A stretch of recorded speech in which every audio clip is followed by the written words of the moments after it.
9살 때 어머니가 먼저 돌아가시고 아버지와 4살 위의 형과 3가족만 살았습니다. 아버지는 우리 형제를 먹여 살리느라 새벽에 나갔다가 밤늦게 돌아오셨고, 어머니가 일찍 돌아가셨기 때문에 모든 시간은 형과 보내야만 했습니다. 형은 어린 시절 저의 가장 큰 친구이기도 했고, 어머니와 아버지를 대신한 부모님이기도 했습니다. 다른 친구들이 부모님을 의지하면서 자랄 때 저는 하나뿐인 형을 의지하면서 살았습니다. 형은 어렸을 때부터 인정이 많고 따스한 성품이었어요. 아무리 동생이라고 해도 어린 제가 귀찮을 법도 했을 텐데 한 번도 그런 내색이 없이 저를 아껴줬던 기억이 납니다. 가끔 고모들이나 동네 아주머니가 맛있는 걸 주셔도 절대 형 먼저 먹지 않고 제가 올 때까지 기다렸다가 우선 제 입에 넣어주고 남는 걸 먹는 사람이었습니다. 그래서 형은 어떻게 보면 저에게 부모 그 이상의 존재이기도 합니다. 그렇게 유년 시절과 청소년기를 보내며 앞으로의 진로를 고민하던 찰나 형이 저한테 대학 진학을 권했습니다. 사실 집안 형편도 그렇고 대학에 갈 만한 상황이 아니었기 때문에 형처럼 일찍 취업해서 돈을 벌고 싶었어요. 하지만 형은 내 동생이 번듯한 대학 졸업장을 받기를 원한다며 대학교에 입학하라고 했어요. 마음 한편으로는 대학에 가고 싶기도 했었습니다.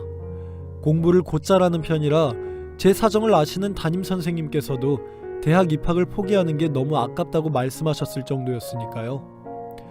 형도 그게 내내 마음에 걸렸는지 제게 등록금을 쥐어주면서 꼭 대학에 입학하라고 했었습니다. 형이 얼마나 고생해서 번 돈인지를 아니까 그걸 냉큼 받을 수가 없었어요. 형, 지금까지도 형이 고생하면서 나 고등학교 졸업시켰는데 나 이 돈 못 받아. 가더라도 내가 나중에 벌어서 갈게. 이 돈은 형이 가지고 있어. 야, 김상태, 말도 안 되는 소리 마. 나중에 돈 벌어서 대학 가는 건 쉬운 줄 알아? 그때 되면 돈 버느라 힘들고 다시 공부하려고 해도 머리 굳어져서 안 돼 임마. 너 지금 한창 머리 좋을 때 공부하고 캠퍼스 낭만도 느껴봐야지. 이 형이 너 등록금 대줄 정도는 버니까 걱정하지 말고 다녀. 그러니까 이 돈 못 받아. 매일 형이 새벽같이 직장에 나가고 야근까지 하면서 벌어오는 돈인데 어떻게 이걸 내가 받아. 그동안 형이 나 보살펴준 걸로 충분해. 신경 쓰지 마 형. 내가 어떻게 신경을 안 써. 남 일도 아니고 내 동생 일인데. 내가 참견 좀 해야겠다. 나 얼마 전에 너희 담임선생님 만났어. 네 성적에 대학을 안 가는 게 너무 아깝다고 하시더라. 나도 그래. 네 좋은 머리 썩히는 거 아깝다. 내가 등록금 대주는 게 미안하면 뭐 대학 졸업하고 네가 좋은 데 취직해서 날 호강시켜주면 되는 거잖아. 응? 고마워 형. 나 이 은혜 잊지 않고 꼭 갚을게. 알았지? 알겠어 임마. 내가 이자까지 쳐서 받을 테니까 걱정 마. 그렇게 형 덕분에 저는 대학교에 입학하게 됐습니다. 대학에 들어가고 나서 졸업하기까지 그 시간은 오롯이 다 공부하는 데 보낸 것 같습니다. 제게는 매 학기 장학금을 받아야 한다는 것 말고는 다른 생각은 없었어요. 장학금을 받아야 형의 부담을 줄일 수 있었으니까요. 그래서 최대한 열심히 공부해 매 학기마다 장학금을 받을 수 있도록 노력했고, 운 좋게도 매 학기마다 과에서 수석을 해 장학금을 받고 학교를 다닐 수 있었습니다. 동기들은 어떻게 매번 1등을 놓치지 않냐고 저를 대단하다 했는데 사실 다른 비결 같은 건 없었어요. 그냥 제 등록금 때문에 고생하는 형에게 미안해서 그 부담을 덜어주기 위해 악착같이 공부한 것 뿐이었습니다. 형은 장학금을 놓치지 않는 저를 대견해 했고 늘 주변 사람들에게 자신의 자랑은 동생이라고 말할 정도였으니까요. 사실 형에게는 고마우면서도 미안한 마음이 컸습니다. 어릴 때부터 저를 돌보느라 힘든 순간도 많았고 거기다 제 대학 등록금에 용돈까지 보태주느라 힘들었을 형이 자신의 인생을 살았으면 했어요. 언제까지 저를 위해서 희생할 수는 없으니까요. 형은 어린 시절부터 외모도 출중한 편이라 여학생들이 호감도 많이 보냈었는데 여러 이유로 거절했다는 걸 알고 있었거든요. 그게 저 때문인 것 같아서 미안하기도 했고 형에게 얼른 좋은 여자가 나타났으면 했어요. 그러던 중 형이 먼저 조심스럽게 결혼 이야기를 꺼냈습니다. 몇 년 전부터 만나던 여자분이고 심성이고와 우리 가족에게 좋은 사람일 것 같아 결혼을 결심했다고요. 형 말대로 형수님은 정말 착하고 마음이 따뜻한 분이셨습니다. 그동안 형과 같이 살아왔기에 저는 따로 독립할 생각이었는데 자기 때문에 따로 나가 살 필요가 없다며 같이 살자고 먼저 이야기해 주시기도 했었어요. 하지만 형수님의 제안을 선뜻 받아들일 수는 없었습니다.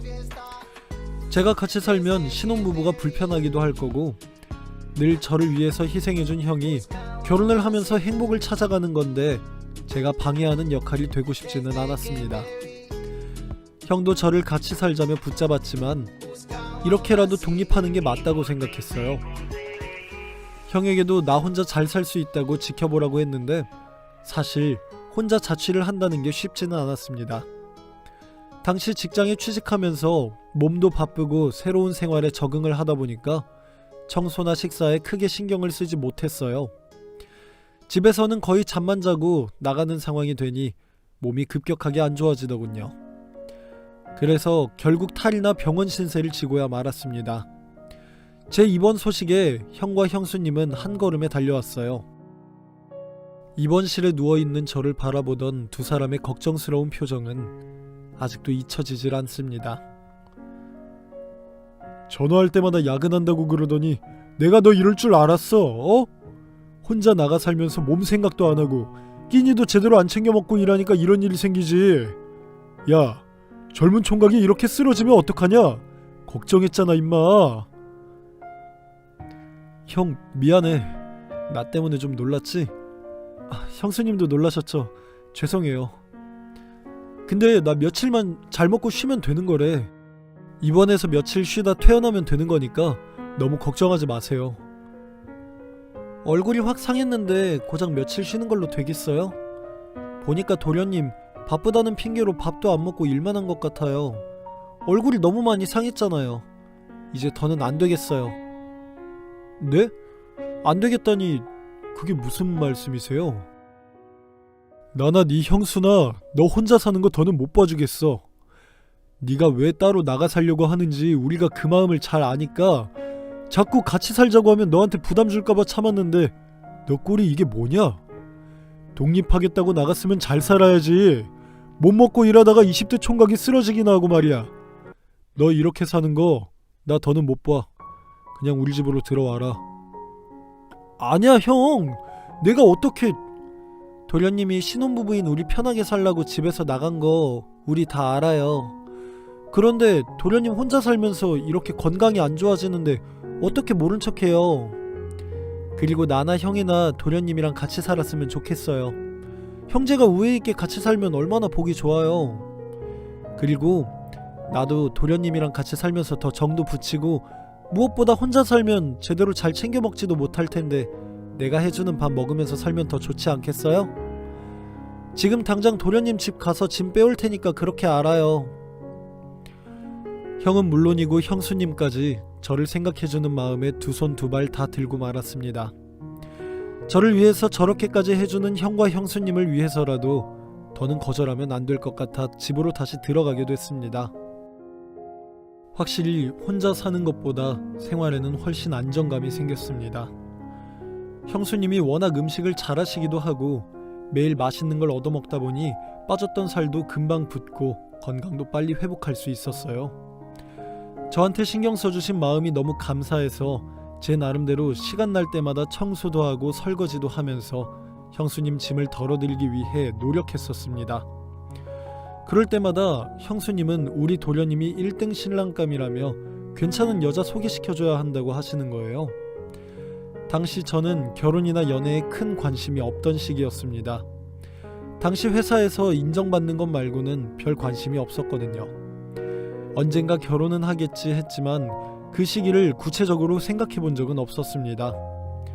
형과 형수님은 교회에 다녔었는데 교회에 저한테 소개시켜주고 싶다는 여자가 있다고 자주 말하곤 했어요. 하지만 저는 여자에 별 관심이 없었으니까 그냥 한 귀로 듣고 한 귀로 흘리게 됐죠. 하루는 휴일을 맞아서 쉬고 있는데 형수님한테서 전화가 왔어요. 곧 손님하고 집에 갈 거니까 신경 써서 준비하고 있으라고 하더라고요.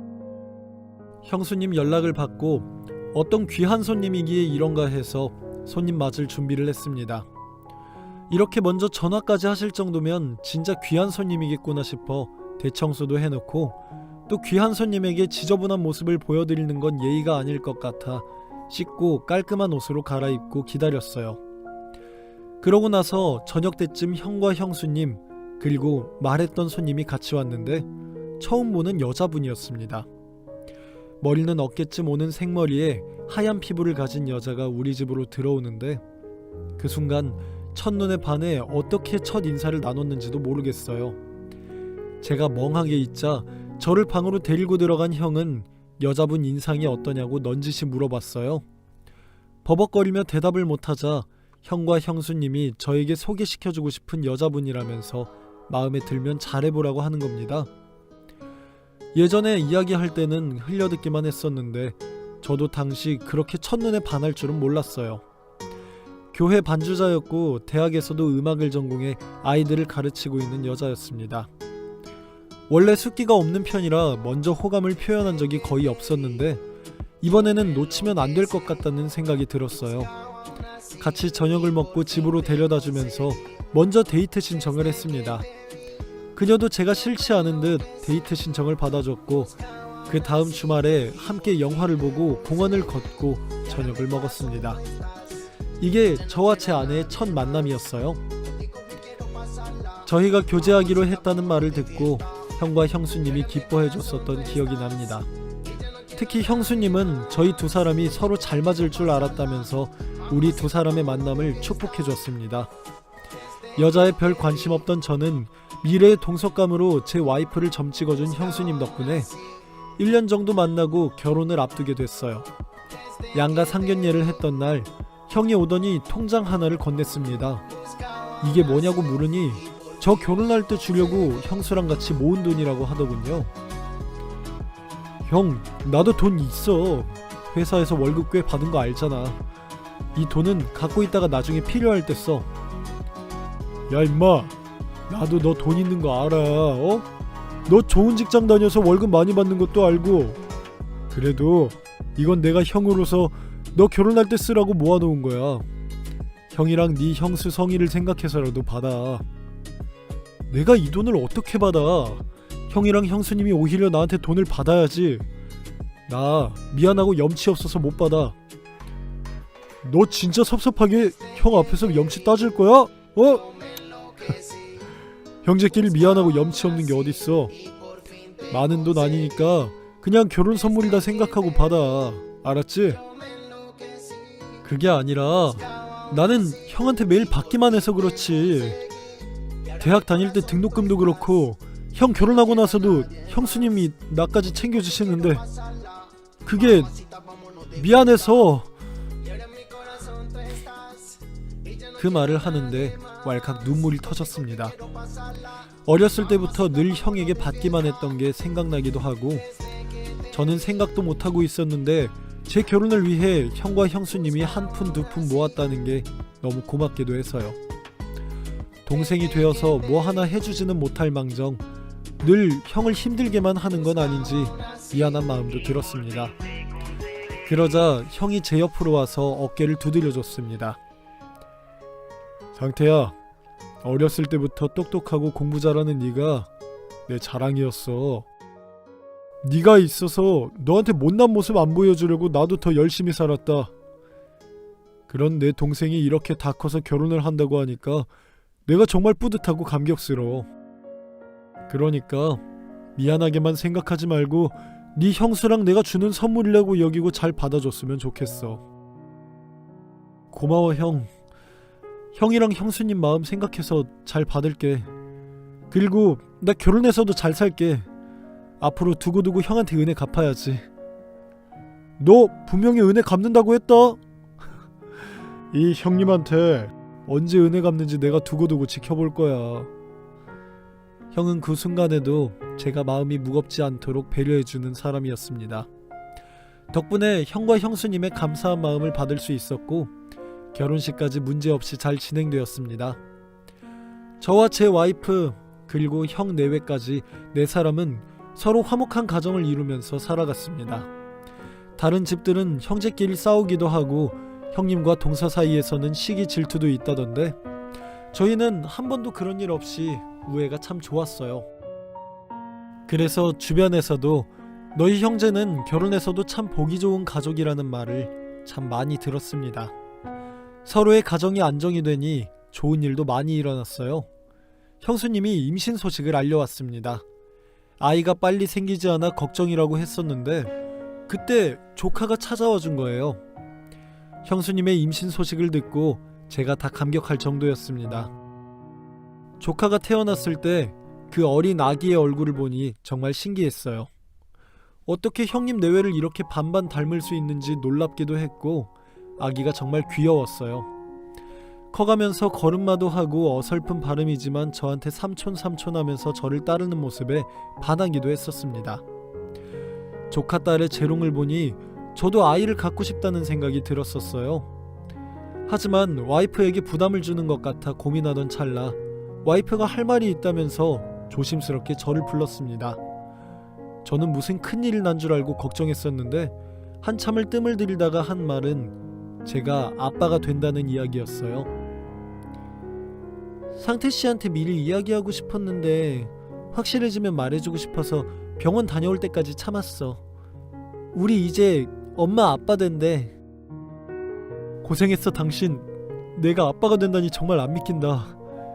나 사실 자기한테 빨리 아기 갖자고 말하고 싶었거든. 지은이 커서 애교 부리는 모습이 진짜 귀엽잖아. 그 모습을 보니까 형님 내가 부럽기도 하고 얼른 우리도 아이가 생겼으면 좋겠다 생각했는데.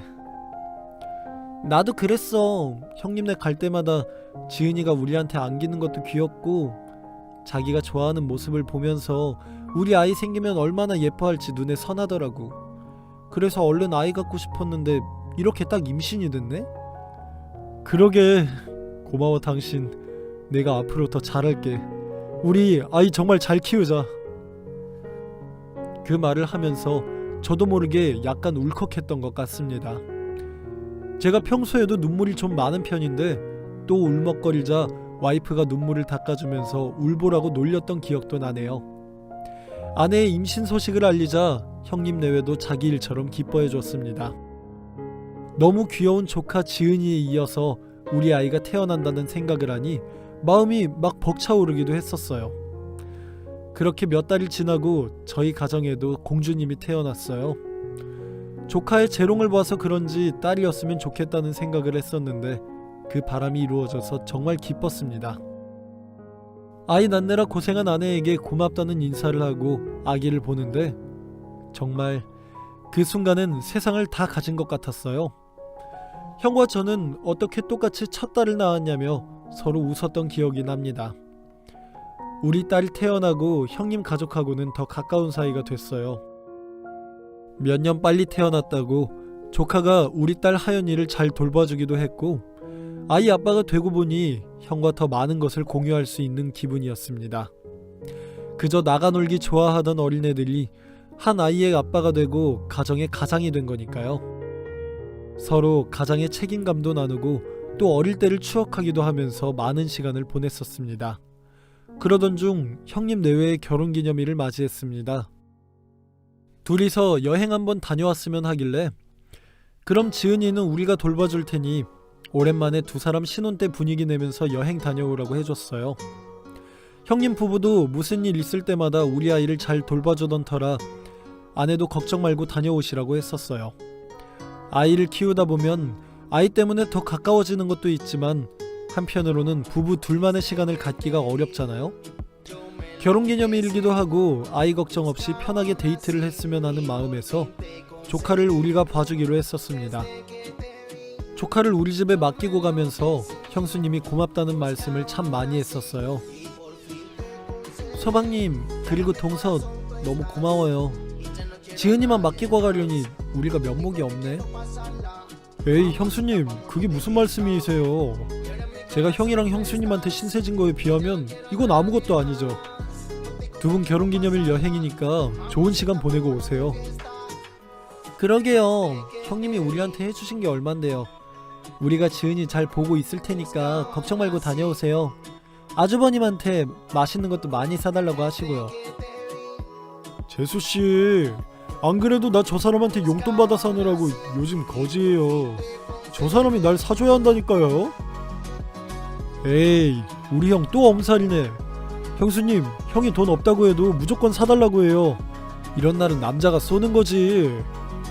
야, 아유, 알았어. 너네 형수 비싼 거 사주고 올 테니까 우리 딸 좀 잘 부탁한다. 걱정 말고 다녀와. 잘 다녀오세요, 형수님. 형 내외는 그날 강원도로 여행을 떠났습니다. 밖에서 저녁을 먹는다면서 조카가 잘 있는지 물어보기도 했고, 돌아오는 날에는 출발한다며 연락을 했었어요. 점심때쯤 서울로 올라온다고 했던 형은 저녁 시간이 다 되어가도록 오지 않았습니다. 처음에는 차가 막히는 건가 싶었고, 나중에는 핸드폰으로 전화를 해봤지만 받지를 않았어요. 아내는 진동으로 해놔서 모를 수도 있고 운전하느라 통화를 못할 수도 있으니 조금 기다려보자고 했습니다. 그때 집으로 전화 한 통이 걸려왔어요. 당연히 형인 줄 알고 받았는데 수화기 너머에서 들려오는 목소리가 낯설었습니다. 거기 김상태 씨 댁이 맞습니까? 네, 제가 김상태 본인인데 무슨 일이죠? 네, 형님인 김상수 씨가 국도에서 사고를 당하셔서 연락드렸습니다. 경찰은 맞은편 차량이 달려오면서 형과 형수님이 탄 차와 부딪혔다고 했고, 두 사람 다 상태가 위중하니 얼른 병원으로 와보라는 말을 전했습니다. 사색이 된 제 얼굴을 보고 아내도 놀라서 달려왔어요. 일단 아이들도 있으니 아내는 집을 지키라고 했고 제가 빨리 다녀오겠다고 했습니다. 그 전화를 받고 무슨 생각으로 형이 있는 병원까지 달려갔는지 모르겠어요. 서울에서 사고가 난 병원까지 달려가는 그 몇 시간 동안이 살면서 가장 길었던 시간이 아니었나 싶습니다. 병원에 도착하고 마주한 것은 이미 세상을 떠난 형과 형수님의 모습이었습니다. 졸음운전을 하던 차량이 맞은편에서 달려오다가 두 사람이 탄 차와 부딪혔다고, 다가오는 차를 피하려다가 피해가 더 커진 것 같다는 설명을 들었습니다. 결혼기념일 여행이라고 기대에 부풀어 떠난 두 사람인데, 거기다 딸 걱정에 여행지에서 점심도 제대로 못 먹고 바로 올라오던 두 사람인데, 갑자기 왜 이런 일이 일어난 건지 도저히 믿어지지가 않았습니다. 제 연락을 받고 조카와 딸을 데리고 온 아내를 끌어안고 얼마나 울었는지 모릅니다. 하지만 슬픔에 빠져있을 겨를이 없었습니다. 당장 주변과 형수님 가족들에게 사고 소식을 알려야 했고, 곧바로 장례식을 준비해야만 했습니다. 형과 형수님의 사고는 이제 7살인 조카가 받아들이기에는 너무나 큰 일이었습니다. 집안의 외동딸로 사랑받고 자라던 우리 조카가 갑자기 부모님 두 분을 잃게 되었으니 가슴이 아파 조카를 참아 볼 수가 없었어요. 제 손을 잡고 이제 우리 엄마 아빠 못 보는 거냐고 묻는 조카를 꽉 안아줬습니다. 3일간의 장례식이 끝나고 돌아오는 길에 제 옆에서 지쳐 잠든 조카를 봤습니다. 7살 아이가 감당하기에는 너무 벅찬 일이 아닐까, 앞으로 이 아이가 어떻게 살면 좋을까, 그 걱정이 앞서 얼마나 눈물을 흘렸는지 모릅니다. 조카는 형수님의 언니가 키우겠다고 데려갔어요. 우리가 키우겠다고 나섰다가 괜히 아이를 더 복잡하게 만들 것 같아 연락도 자주 할 수가 없었습니다. 이제 내 옆에 형과 형수님이 없다는 것도 믿을 수가 없고, 조카도 눈에 밟혀 몇 개월 동안 술도 마시고 울기도 많이 울었던 기억이 납니다. 그렇게 하루하루 살아가고 있던 중 형수님의 언니에게서 전화가 왔습니다. 당장 자신의 집으로 좀 와줬으면 한다는 전화였어요. 조카 지은이에게 무슨 일이 생긴 건 아닌지 전화를 받자마자 아내와 함께 한달음에 그 집으로 달려갔습니다. 저희를 집 근처 커피숍으로 데려가더니 저희를 부른 자초지종을 이야기하셨어요. 저도 오래 고민하고 말씀드리는 거예요. 지은이 친가 어른들을 여기까지 부른 이유는 저희가 더 이상 아이를 돌보기 어려울 것 같아서요. 네? 혹시 지은이에게 무슨 일이라도 있었나요? 사실 이런 말씀 드릴까 말까 고민했는데 우리 애들이랑 지은이랑 너무 상극이에요. 조금씩 말다툼하는 거야 어리면 다 그럴 수 있으니까 하고 넘어가는데 오늘 아침에는 집안 다 떠나가라 고래고래 소리를 지르고 싸우는데 저희도 더 이상 돌볼 수가 없겠네요. 지은이가 그럴 리가요. 얼마나 밝고 애교 많은 성격인지 아시잖아요. 큰 소리도 잘 못 내는 애인데. 지은이 밝고 애교 많은 거야 저도 잘 알죠. 저도 제 조카인데 그거 모르겠어요? 근데 우리 집 애들이랑 너무 안 맞아요. 사실 제 얼굴에 침 뱉기라 말씀 안 드리려고 했는데 우리 집 애들이 지은이네 엄마 아빠 일을 가지고 몇 번 애 앞에서 얘기를 했나봐요. 우리 애들이 잘못한 거긴 한데 그래도 그렇지 우리 애랑 싸우다가 얼굴에 생채기를 내놨어요. 애들 아빠도 지은이가 그러는 걸 보니까 더는 못 키우겠다고 하고요. 우리 집도 애가 둘인데 지은이까지 셋이나 키우려면 부담이 커서 사실 잘할 자신이 없네요. 그래서 시설로 보낼 건지 아니면 친가에서 맡아주실지 의논을 해야 했기에 뵙자고 한 거예요. 무슨 말씀이신지 잘 알겠습니다. 다만 저희도 갑작스러운 일이라 생각할 시간을 좀 주셔야. 하연 아빠, 생각할 시간이 뭐가 필요해. 이모님 댁에서 지은이 키우기 어려우시면 저희가 데려갈게요. 지은이가 천에 고아라면 모를까 삼촌도 있고 작은 엄마도 있는데 시설로 보내는 건 말이 안 되죠. 지은이 데려오려면 정리를 해야 하니까 며칠만 좀 더 돌봐주세요. 그동안 이모님이 고생 많으셨어요. 이제는 저희가 키울게요. 생각지도 못했던 아내의 반응에 속으로 정말 많이 놀랐습니다. 하루에도 몇 번씩 조카를 데려오고 싶다는 생각은 했었지만 사실 저도 용기가 없었어요.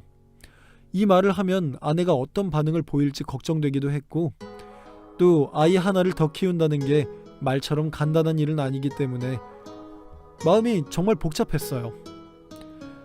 근데 그런 일을 아내가 단 몇 분 만에 결정을 내리니 제 입장에서는 고마우면서도 참 놀라운 일이었습니다.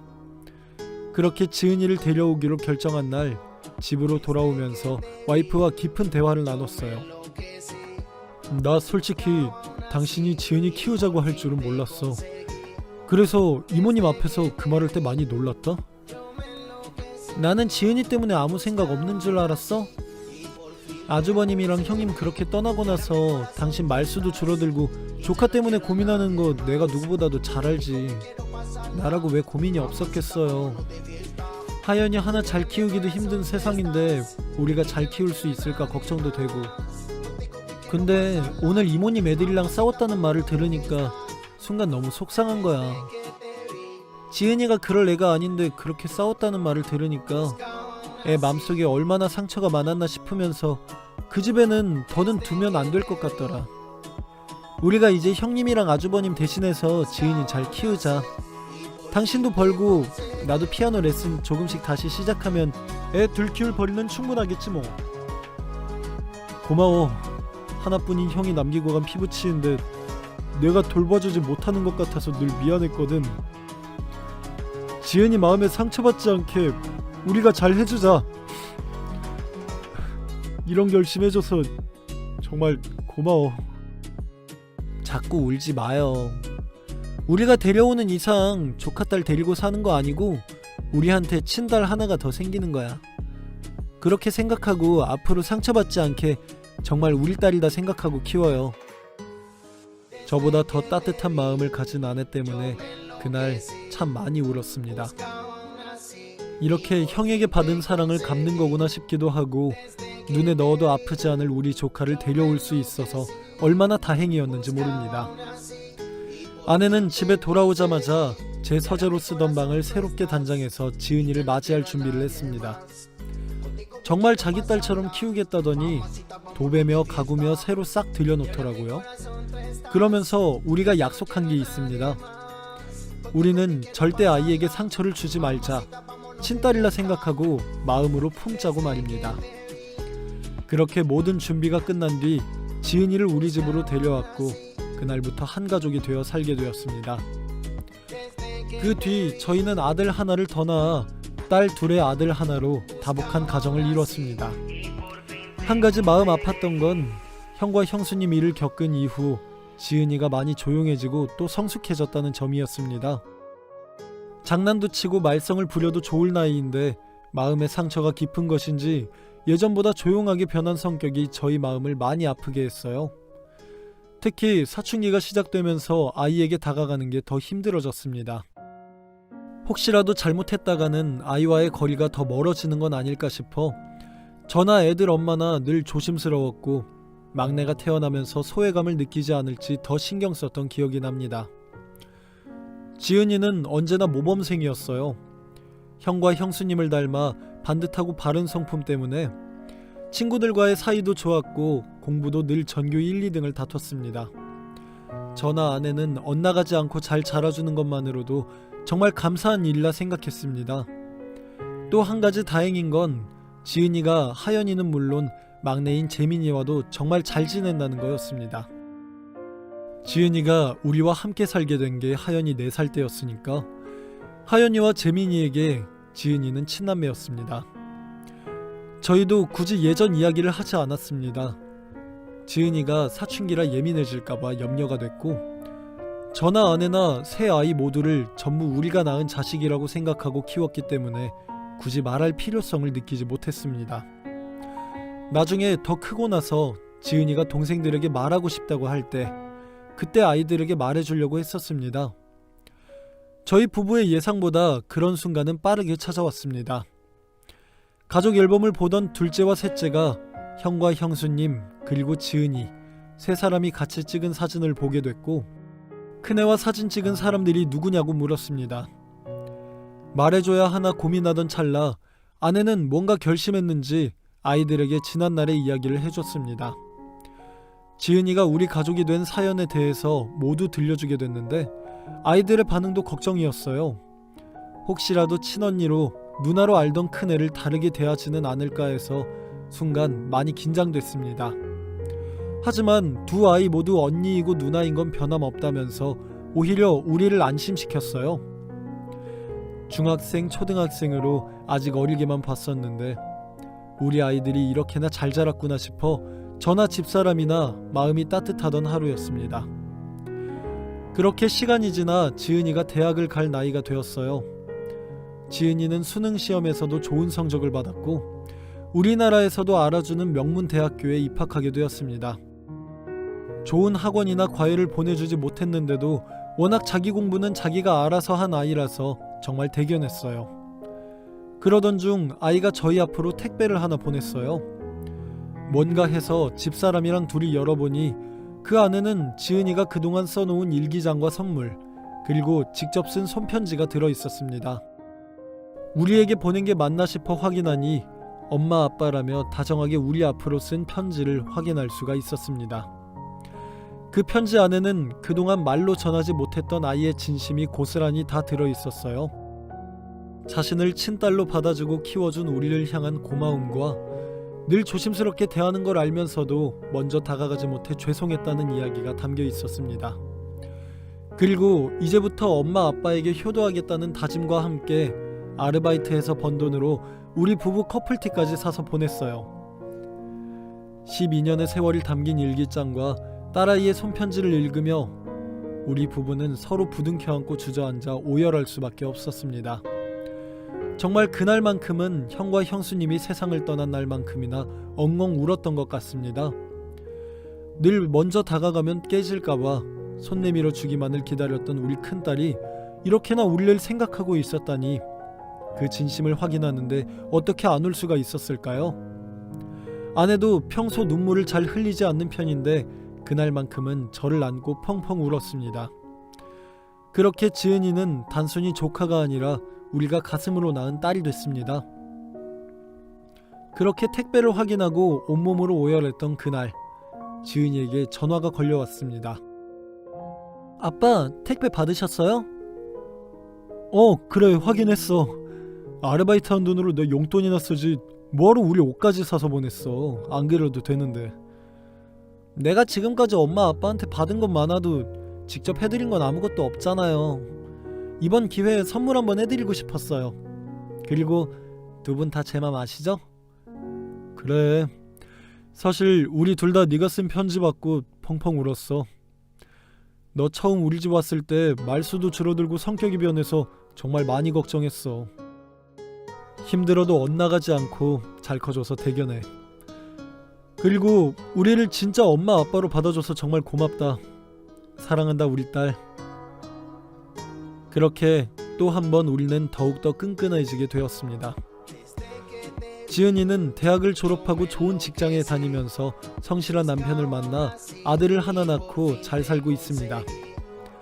우리 둘째 셋째도 자기 앞가림 열심히 잘하고 있고 여전히 세 남매는 우애 있게 잘 지냅니다. 아이들이 자리를 잡은 모습을 보며 서서히 나이 먹어가는 우리 부부의 모습을 하늘에서 형과 형수님이 잘 보고 있으리라 믿습니다.